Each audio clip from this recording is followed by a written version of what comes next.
Elle est canon celle-ci. Hein. Hello, on se retrouve aujourd'hui pour parler de l'entretien du fameux Monstera variegata, Monstera deliciosa albo variegata pour être tout à fait exact.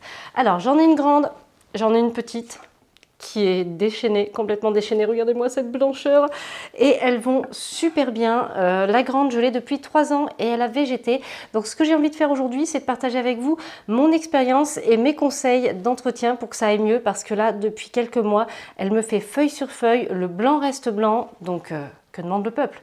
Parce qu'en général, le problème avec nos Monstera variegata, c'est que les parties blanches virent au brun, c'est triste, ça nous tire la larme à l'œil, et est-ce qu'on peut faire quelque chose pour ça ou pas? On va voir ça tout de suite. Je vais vous donner mes conseils en 3 points. Je passe un peu devant parce qu'on ne me voit pas là. Entre les deux plantes, elles sont tellement... Mais c'est des Monstera. Un Monstera, c'est énorme, c'est bien connu. Alors, le premier point, c'est l'emplacement. Lumière, soleil, chaleur. Alors, de la lumière, il lui en faut. Pourquoi? Je t'explique. Les parties blanches, elles n'ont pas de chlorophylle, puisque c'est la chlorophylle qui donne sa couleur verte aux feuilles de toutes les plantes. Voilà. Donc, elles n'ont pas de chlorophylle et donc elles ne peuvent pas faire de photosynthèse. C'est pour ça qu'elles ont tendance à crever, les feuilles blanches.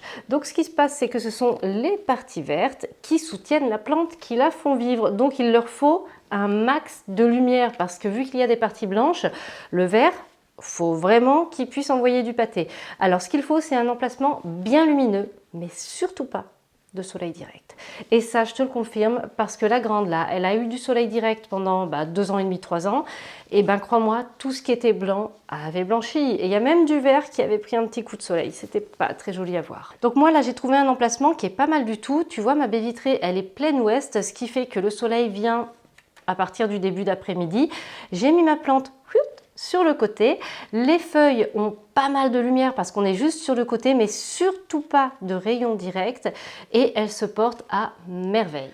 Autre chose par rapport à l'emplacement, c'est la chaleur. Et bien de la même manière qu'elle craint les rayons du soleil, elle n'aime pas les sources de chaleur. C'est pas bon pour elle parce que ça rend l'atmosphère beaucoup plus sèche. Et quand l'atmosphère est sèche, toutes ces parties blanches qu'on aime et qu'on vénère, elles virent au brun. Voilà, c'est comme avec le soleil, ça vire au brun.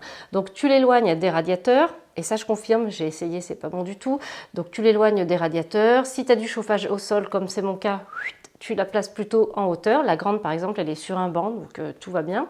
Et surtout, essaie d'être raisonnable et ne chauffe pas trop. Là, je suis dans une maison où je maîtrise mon chauffage. L'hiver, je chauffe à 20 degrés.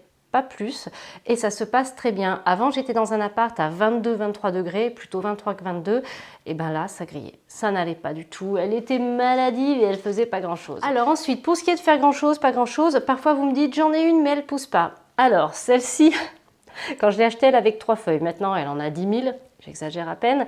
Donc, ce qui se passe, c'est qu'il y a quand même des petits trucs à faire que j'avais pas assez fait. Et le premier, c'est de choisir le bon pot et le bon terreau. Alors attention, je ne dis pas que je détiens la vérité absolue, mais en tout cas, depuis que j'ai changé celle-ci de pot et de terreau, elle envoie du pâté. J'ai eu 2 ramifications et aussi la tête qui n'arrête pas de me faire de nouvelles feuilles. Les ramifications, on en parle tout de suite. Je pense qu'il faut peut-être qu'elle ait un certain âge quand même pour en faire. Quand je l'ai eue, elle avait 3 feuilles. Si je l'avais mise dans le bon pot avec le bon terreau et du coup les bonnes conditions, je ne suis pas sûre qu'elle se serait ramifiée tout de suite. Là, elle était quand même déjà plus grande. Au fil des années, elle m'avait fait des nouvelles feuilles. Et donc, je pense que c'est pour ça que là, elle pouvait commencer à se lancer dans des ramifications. Donc si elle est jeune, ne désespère pas, laisse-la déjà pousser et elle peut te sortir après des nouvelles pousses en plus de la liane principale. Moi j'en suis à 3 lianes, la principale et 2 secondaires, et ça c'est du bonheur, tu as sans arrêt des nouvelles feuilles. Parenthèse ramification terminée, on va maintenant passer donc au choix du pot et du terreau. Celle-ci, elle a tout eu, le pot en plastique de base de son achat, le pot en terre cuite qui est respirant et tout ça, et là ce que j'ai fait, c'est que je l'ai rempoté dans un...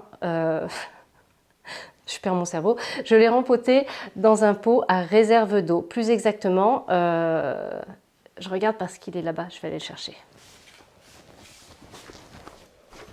Coucou! Voilà, je suis de retour. Donc, un pot à réserve d'eau, et moi, plus exactement ce que j'ai utilisé, je vous le montre parce que je pense que n'importe quelle réserve d'eau peut faire le job, mais je sais que vous allez me dire c'est quoi la tienne, donc je vous explique. Donc, un insert. Je vous mets un lien en barre d'informations, il en existe de différentes tailles, j'en ai un très grand pour celle-ci, là c'en est un plus petit. dans laquelle celle-ci va sûrement atterrir, mais ça, on en parle après. Un insert qu'on va venir placer dans un cache-pot. Alors, peu importe, c'est pas obligé d'être la même marque. Ce qui compte, c'est que ton insert, il rentre dedans et que ça dépasse pas trop, que ce soit pas moche, quoi. Voilà. Et que ton cache-pot soit étanche, bien entendu, hein, sinon ça va dégouliner. Donc, je l'ai rempoté là-dedans. C'est une réserve d'eau que tu remplis. Tu as le petit machin qui monte, et puis après, quand ça se vide, ça descend. Comme ça, tu vois quand c'est vide. Alors, quand j'ai rempoté ma grande en réserve d'eau, on m'a dit « Oulala, oulala, oulala, attention, réserve d'eau, machin ». Une réserve d'eau, tu n'es pas obligé de mettre de l'eau dedans sans arrêt.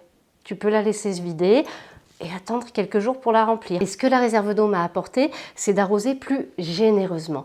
Avant, celle-ci, elle était dans un pot en terre cuite avec sa coupelle classique en dessous et j'avais toujours peur que ça déborde sur le parquet. Ça aurait été vraiment la cata.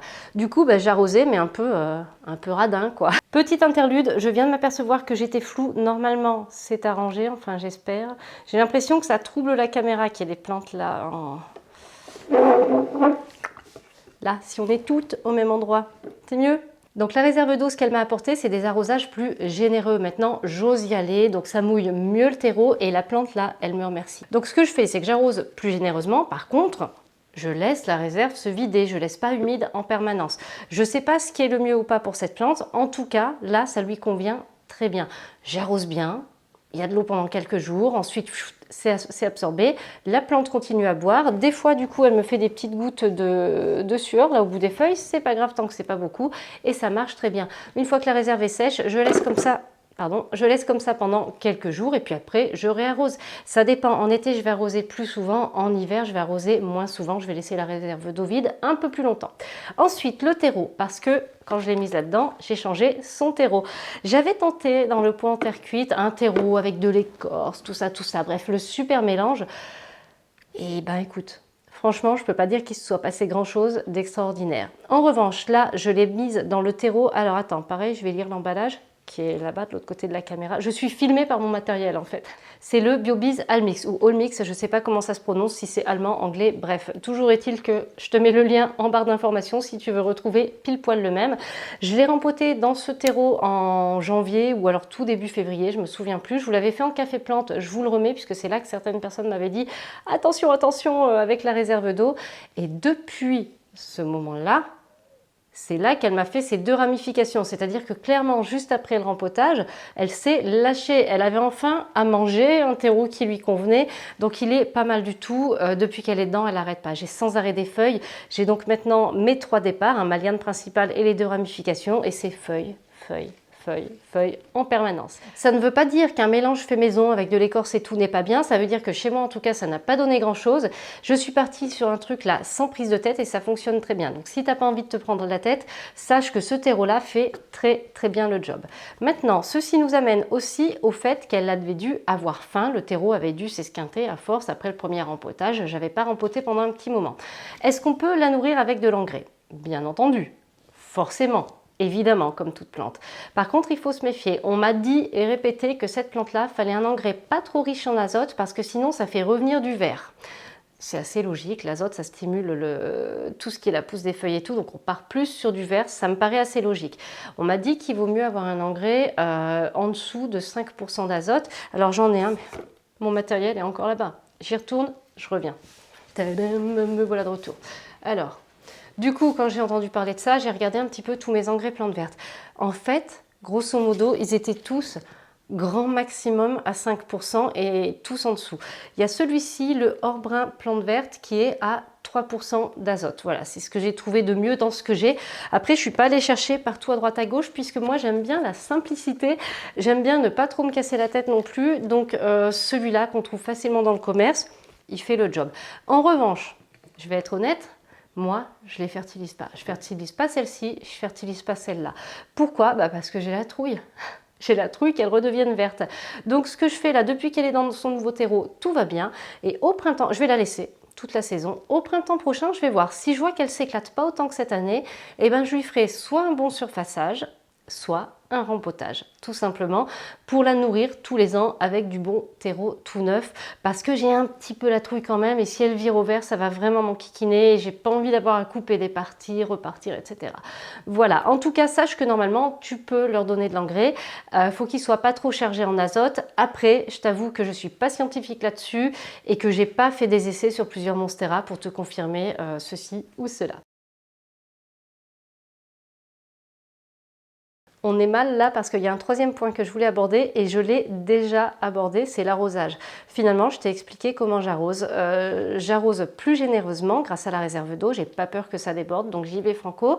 Je laisse la réserve d'eau se vider et suivant qu'on est en hiver, au printemps il fait bon, au printemps il fait frais, en été, bref, plus ou moins chaud canicule, soit je laisse sécher quelques jours, soit après je réarrose plus rapidement. Voilà, donc ça en fait, ce point-là était déjà fait. Maintenant, j'ai un quatrième point qui va t'intéresser et que je m'aperçois que j'ai oublié de mentionner en début de vidéo, donc je vais sûrement faire une prise pour rajouter, c'est où est-ce que je peux trouver un Monstera variegata? Ça, c'est la vraie question, c'est la seule qui t'intéresse, je suis sûre. Je plaisante, bien évidemment. Alors, où est-ce qu'on peut trouver un Monstera variegata? C'est une plante dont on a tous envie, mais qui reste quand même relativement rare et onéreuse. C'est pas une plante que tu trouves comme ça en jardinerie, c'est rare, ça arrive, mais c'est rare. Et c'est une plante qui reste quand même à un certain prix. J'ai deux pistes que je peux vous donner. La première, c'est une boutique qui est en plein Paris, sur le marché aux fleurs de l'île de la Cité, enfin dans le marché aux fleurs sur l'île de la Cité, pour parler français correctement. C'est Shawnee Plant Shop. Alors, il en fait depuis des années. Celle-ci vient de là-bas, elle se porte très bien. Il n'en a pas en permanence. Moi, je vous conseille d'appeler. Il a peut-être une liste d'attente. Je crois que c'était le cas à une époque. J'ai conscience qu'on n'est pas tous à Paris et cette beauté vient de chez Energumen. C'est un petit e-shop tout récent, créé par deux passionnés de plantes. Ils m'ont envoyé ce Monstera variegata qui est absolument sublime, qui est à tomber. Ils m'ont dit il est prometteur. Il y avait ces trois feuilles-là. En effet, regardez celle qui m'a sorti. Comme ça, c'est ma plus belle. J'en ai jamais eu une aussi belle. Bref, je m'y perds, je sens que je suis pas efficace là. Donc, Energumen, c'est un petit e-shop. Je te mets le lien en barre d'informations. C'est français, ils livrent en France. Je sais pas s'ils livrent ailleurs, je t'avouerai que je n'ai pas vérifié. Et ils ont pas mal de plantes rares, dont des Monstera variegata assez régulièrement. Ils font des lâchers d'Energumen, ils appellent ça des Energumen. Je trouve que c'est très bien trouvé d'ailleurs et c'est très chouette. Il faut que j'arrête de la regarder, mais elle est trop belle, que voulez-vous. Un autre point que je voulais aborder, c'est comment éviter que les feuilles brunissent. Ben en fait, ça, je l'ai expliqué plus ou moins en faisant le tour des conseils. Là, si on suit en fil rouge, il faut éviter le soleil direct sur les feuilles. Il faut avoir une atmosphère pas trop sèche. Dans l'idéal, une hygrométrie à 60% minimum, si c'est possible. Dans ce cas-là, tu peux, si ton hygrométrie n'est pas bonne, tu peux tenter toutes les astuces pour l'augmenter. J'ai fait une playlist, je te la mets ici. Tu peux aller voir, il y a l'histoire du lit de billes d'argile humide. Tu peux faire des pulvérisations d'eau sur le feuillage, de l'eau déminéralisée si possible, parce que sinon tu risques d'avoir des taches de calcaire, bien que cela ne me soit jamais arrivé alors que mon eau était très calcaire en Île-de-France. Bref, il y a pas mal de techniques. Tu peux aussi faire sécher ton linge à côté de ta plante. C'est pas très joli pour faire des photos pour Instagram, mais ton linge, et il dégage de l'humidité, donc c'est pas mal du tout. Tu peux la placer dans ta salle de bain si elle a une fenêtre, mais seulement si elle a une fenêtre, hein, sinon on oublie tout de suite. Voilà quelques astuces, mais va voir la playlist si tu as besoin de conseils, elle est bien plus complète. J'espère que j'ai été assez nette durant cette vidéo parce que j'ai l'impression que c'est sans arrêt flou à la caméra et je sais que ça peut gâcher le plaisir de regarder une vidéo, donc j'espère que tout va bien. Voilà, on a fait le tour des conseils. Celle-ci qui est arrivée là-dedans, il nous déconseille Energumen de la rempoter la première année parce qu'ils l'ont mise dans un pot avec tout ce qu'il faut et du bon terreau. Donc moi, je vais juste la déplacer dans mon insert. Je pense que ça fait à peu près la même taille parce que comme ça, je serai bien plus à l'aise pour gérer. Mais effectivement, je vais la laisser dans le terreau qui m'a l'air pas mal du tout pour elle, qui m'a l'air très très bien. Et puis voilà, j'espère que cette vidéo vous a été utile. N'hésitez pas à me donner vos conseils aussi si vous avez des astuces supplémentaires en barre d'informations. Non, en commentaire. Voyons, la barre d'informations, c'est moi qui la remplis. Les commentaires, c'est vous. Voilà, donc je serai ravie de lire vos commentaires. Et puis on se retrouve très bientôt pour une nouvelle vidéo.